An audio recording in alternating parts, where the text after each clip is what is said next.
एक मिनिट. माझं नाव संदीप राणे, मी शहर अध्यक्ष महाराष्ट्र निर्माण सेना. आमचं एवढंच मत आहे, पोलीस प्रशासनावर ज्यांनी ज्यांनी दबाव टाकला त्यांना एक करारा जबाब आहे. लक्षात घ्या, मराठी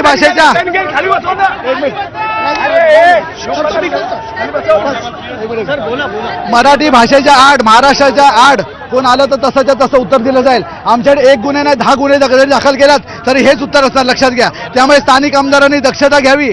कुठल्याच जाती प्रांताचं नाव घ्यायचं त्यांनी विचार करायचा. लक्षात घ्या, फक्त गुजराती मारवाडी नाही तुमचे मतदार, मराठी मतासाठी म्हणतात आजच्या मोर्चाचा हेतू चुकीचा होता, हिंसक हेतू होता म्हणून त्यांनी काय पण बोलू दे. लक्षात घ्या, आमच्याशी गाठ आहे फक्त, त्यांनी एवढं लक्षात ठेवा. आणि तुम्ही आमच्यावर 10 गुन्हे, तुमचं सरकार असेल आमच्यावर 10 गुन्हे दाखल करा, 50 गुन्हे दाखल करा, पण तुम्हाला हे उत्तर आहे ना असंच असं उत्तर आणि याच्यापेक्षा कडक उत्तर मिळेल.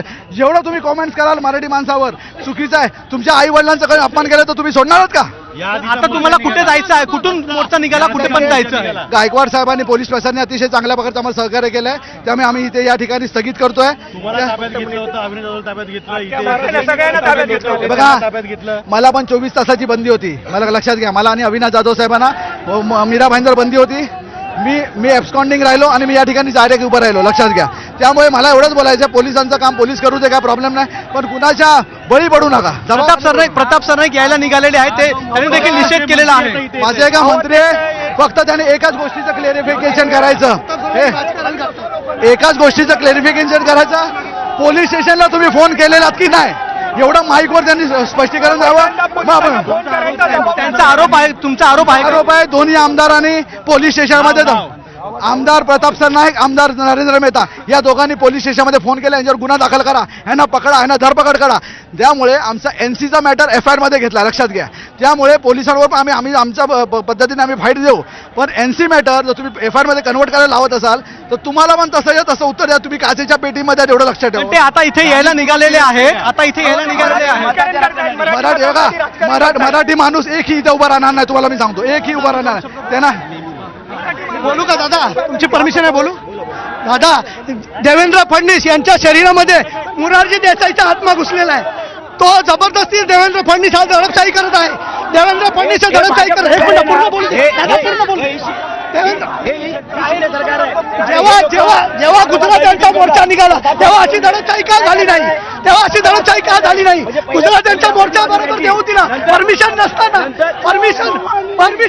गुजरात्यांचा मोर्चा का देऊ दिला? मराठी एकीकरण. माननीय राज्याचे मुख्यमंत्री देवेंद्र फडणवीस हे म्हणतात की या मोर्चाची परवानगी मागितली नव्हती, पण मी मराठी एकीकरण समितीचा सरचिटणीस या नात्याने मी माझ्या वैयक्तिक पत्रावरती त्यांना परवानगी रितसर मागितली होती पोलिसांकडे. पण काही दिवसापूर्वी जो काही मारवाडी गुजराती व्यापारी संघटनेचा मोर्चा निघाला, त्यांना कुठलीही परवानगी मागितली नसताना पोलिसांनी त्यांना पोलीस प्रोटेक्शन दिलं आणि मग आमच्यावरती कुठली दडपशाही म्हणजे हे मोरारजी देसाई करतोय. हे बघा, हा मोर्चा संघर्ष करतोय आज आम्हाला लोक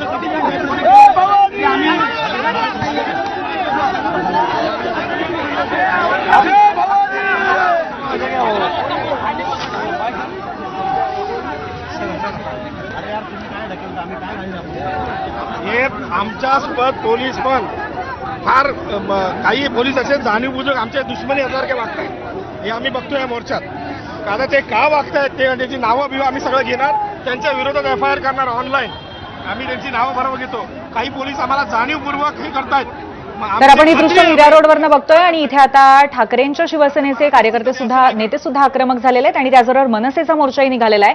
आपले प्रतिनिधी अक्षय भाटकर आहेत तिथे. अक्षय, आत्ताच त्यांनी असं म्हटलं की मोर्चा आम्ही स्थगित करणार आहोत, याचा अर्थ आता मोर्चा इथेच संपेल का? अशा पद्धतीने हे आंदोलन पुढे सुरू राहणार आहे? खरं म्हणजे हे जे सगळे मोर्चेकरी आहेत त्यांना पुन्हा इथून पुढे शांतीनगर चौकात जायचं होतं, पण पोलिसांनी सांगितलेलं आहे की तुम्ही इथेच थांबू शकता, याच्या पुढे तुम्ही जाऊ शकत नाही. त्यामुळे हा सगळा मोर्चा जो आहे तो इथे सध्या थांबलेला आहे. आता जे ठाकरे गट मनसेचे शहर प्रमुख आहेत त्यांनी सांगितले की आम्ही मोर्चा इथे स्थगित करतो. मात्र इथे जर तुम्ही मागे बघितलं, सगळे जे मोर्चेकरी आहेत ते खाली बसलेले आहेत, जमिनीवर बसलेले आहेत आणि जमिनीवर बसून त्यांनी आता आंदोलन सुरू केलेलं आहे. त्याच्यामुळे मोर्चा आता इथून पुढे किंवा आंदोलन जे आहे ते इथून पुढे सुरू राहील. मोर्चा जो काढायचा होता तो मगाचपासून त्यांनी बालाजी चौकापासून ते बालाजी हॉटेलपासून ते इथपर्यंत हा स्वामी विवेकानंद मार्ग आहे तिथपर्यंत हा मोर्चा त्यांनी काढलेला आहे. आणि या मोर्चाच्या नंतर आता पुढचं जे आंदोलन आहे ते याच